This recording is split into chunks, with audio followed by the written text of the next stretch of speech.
மெட்டி வழியில் எனக்கு முதல் சம்பளம் ஒரு நாளைக்கு 500 ரூபாய். அப்போ நான் 10 நாள் நடித்தா கூட 5000 ரூபாய். ஆனால் நான் ஆட்டோ ஓட்டி 10,000 சம்பாதிச்சிட்டு இருந்தேன்.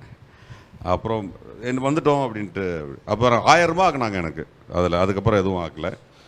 இன்றைக்கி நான் ஒரு ஒரு ஒரு நாளைக்கு இப்போ நடிக்க போகிறோம் அப்படின்னு சொல்லணுன்னா டே வாங்கினோன்னா 50 and more இந்த மாதிரி வாங்குவோம். எல்லோரும் நியர்பை 1 வரைக்கும் வாங்குவோம். அது என்ன கேரக்டர்ஸ் அப்படிங்கிறத பொறுத்து நம்ம வாங்குவோம்.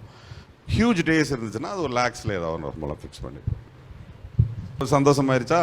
நான் இப்போ ஸ்ரீலங்காவில் இருந்தேன். நான் முன்னாடியே அட்வான்ஸ் வாங்கிட்டேன் அந்த படத்துக்கு. இதுதான் ஃபஸ்ட்டு ஷூட் பண்ணது அந்த படத்துலேயே. அந்த படத்துக்கு எனக்கு சான்ஸ் கிடைச்சதெல்லாம் நீங்கள் இன்டர்வியூவில் பார்த்துருப்பீங்க. சார் என்னோடய ஃப்ரெண்டு ஒரு நாள் ஃபோன் பண்ணி ஒரு 3 ஃபோட்டோ அனுப்பியிருக்கேன், இதான் கதை, இது யார் நல்லா இருக்காங்கன்னு பாருனாரு. அதில் 2 மலையாளி ஒரு தெலுங்குக்காரரு. 3 பேருக்கும் ஒரு ஒற்றுமை மண்டையில் முடி இல்லாமல் இருந்துச்சு. நான் யோசிச்சேன், என்னையா நீங்கள் கூப்பிடல அப்படிங்கிற கேள்விக்கு பதிலாக அடுத்த நாள் காலையில் தலையை அவ்வளோ தூரம் சேவ் பண்ணிக்கிட்டேன். சேவ் பண்ணிட்டு நான் திராவிட முன்னேற்ற கழகத்தில் இருக்கிறதுனால அந்த உடையை போட்டுக்கிட்டேன்.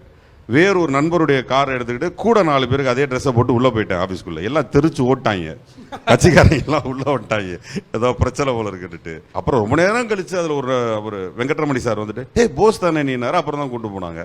அப்போ கேட்டார், நீ எதுக்கு இப்படி பண்ணுங்கிறப்போ, உங்களுக்கு என்ன மண்டையில் முடி இருக்கக்கூடாது அவ்வளோதானே, இப்போ முடியல, இப்போ என்ன நடிக்க வைங்க அப்படின்னு. அப்படி தான் நான் அந்த படத்தில் சான்ஸ் வாங்கினேன். நான் இலங்கையில் இருந்தேன். அப்போ எனக்கு ஃபோன் பண்ணாங்க, இன்னும் 2 நாளில் ஷூட் உடனே கிளம்பி வாங்கினாங்க. நான் ஃப்ளைட்லேருந்து இறங்கி ஸ்ட்ரைட்டாக ஷூட்டிங் ஸ்பாட் போனேன். போனோடனே ஸ்கிரிப்ட் கொடுத்தாங்க. நீங்கள் சொன்ன மாதிரியே கொஞ்சம் தலை சுற்றுச்சு. சீனா பெரிய சீனு.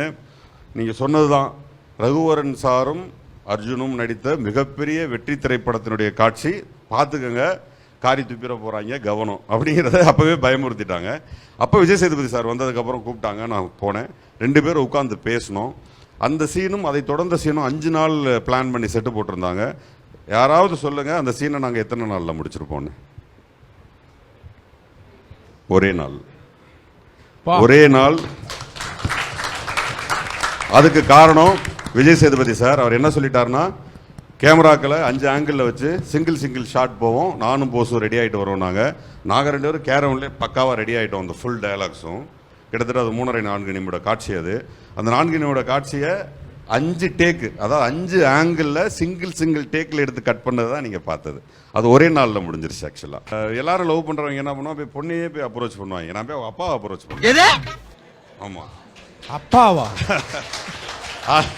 அதுக்கப்புறம் அவங்க வீட்டுக்குள்ளே போகிற அளவுக்கு பழகிட்டேன். அவங்க வீட்டுக்குள்ளே போயிட்டேன் சும்மா சாதாரணமாக. இப்போ இந்த பொண்ணை பார்க்குறதுக்கு திருவா நிற்கிற வேலையெல்லாம் செய்யலை, ஸ்ட்ரைட்டாக வீட்டுக்கே தான். அதுக்கப்புறம் லவ் பண்ணுறதுனால அந்த ஆள் கூப்பிட்டு கேட்டார், இதுக்கு பேர் லவ் கிடையாதுயா, துரோகம் அப்படின்னாரு. அந்த வார்த்தை ரொம்ப கடினமான வார்த்தையாக இருந்துச்சு. அவர் சொன்னது ஈவினிங் 7 o'clock. நான் பஸ் ஏறினது 8:10. 1 மணி நேர இடைவெளியில் சென்னைக்கு வந்துட்டேன். ஏன்னா அந்த வார்த்தைக்கு நான் கொடுத்த மரியாதையும், உண்மையிலே அது நட்பாகவே இருக்கட்டும், அது காதல் எப்போவுமே வந்துடக்கூடாதுன்னு நினச்சிட்டு ஒரே மணி நேரத்தில் பஸ் ஏறினேன். அது ஒரு 2-3 வருடங்களுக்கு அது ரொம்ப பெயினாக இருந்தது. அதுக்கப்புறம் நான் லவ் பண்ணல.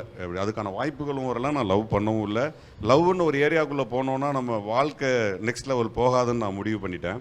அப்புறம் ஒரு கரெக்டான செட்டில் ஆகி வரும்போது என் மனைவியை பார்த்தோன்னே பிடிச்சிருந்தது. 2-3 நாட்கள்லேயே காதலை சொன்னேன். 1 வாரம் 10 நாளே அவங்க அப்பா அம்மாட்ட பேசினேன். ஒரே மாதத்தில் ரெஜிஸ்டர் மேரேஜ் பண்ணேன். 3 மாதத்தில் கல்யாணம் பண்ணேன். 8 மாதத்தில் புள்ள பேத்துட்டேன்.